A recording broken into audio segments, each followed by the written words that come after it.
Welcome back to my channel Piyali Debnath Das. Good morning সবাইকে। সকলে কেমন আছো?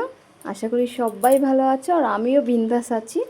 তো চলে এসেছি তোমাদের জন্য একটা নতুন ব্লগ ভিডিও নিয়ে। প্রায় অনেক দিন পর আজকে একটা ব্লগ ভিডিও শেয়ার করব তোমাদের সাথে। তো সকালবেলায় ঘুম থেকে উঠে বড়বাবুকে রান্না বান্না করে কাজে পাঠানো হয়ে গেছে। এবার বড়বাবু কাজে যাওয়ার পরে আমার কাজগুলো শুরু হলো।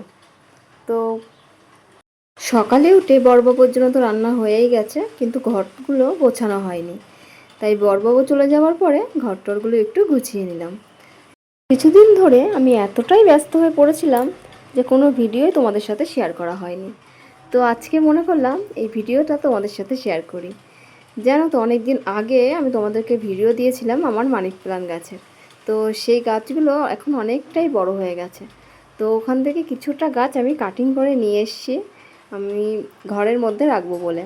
এর আগেও তোমরা দেখেছো আমার একটা ঘিয়ের শিশিতে কিছুটা মানি প্ল্যান্ট রেখেছিলাম। এই আজকেও আমি কিছুটা মানি প্ল্যান্ট গাছ কাটিং করে নিয়ে এসেছি এই জারটার মধ্যে রাখবো বলে। এই জারটার মধ্যে না আমার লাকি বাম্বু ছিল, বেশ 1.5 বছর মতো ছিল লাকি বাম্বুটা ঠিকঠাক। কিন্তু এই কমাস আগে না লাকি বাম্বুটা আমার পুরোপুরি নষ্ট হয়ে গেছে। সেই কারণে জারটা ফাঁকাই ছিল। তাই এই জারটার মধ্যেও আমি মানি প্ল্যান্ট লাগিয়ে নিলাম। কেমন লাগছে তোমরা কিন্তু জানিও। আর তারপরে চলে আসলাম আমি আমার এই ছোট্ট ছোট্ট চারা গাছগুলোকে দেখতে। কিছুদিন আগে আমি কিছুটা ধনে পাশে ছড়িয়ে দিয়েছিলাম। তো 1 সপ্তাহ পরে দেখছি সেখানে কি সুন্দর ছোট ছোট চারা গাছ বেরিয়েছে। আর এই যে গাছটা দেখছো, এই গাছটা আগের দিন আমি রাস্তার সাইডে হয়েছিল, তো সেখান থেকে আমি নিয়ে এসেছিলাম, নিয়ে এসে বসিয়ে দিয়েছিলাম। গাছটা তো 2 দিন প্রথমেই পুরো একদম নিচু হয়েছিল। তো আজকে দেখছি গাছটা কি সুন্দর দাঁড়িয়ে আছে। তো মনে হচ্ছে গাছটা বেঁচে যাবে।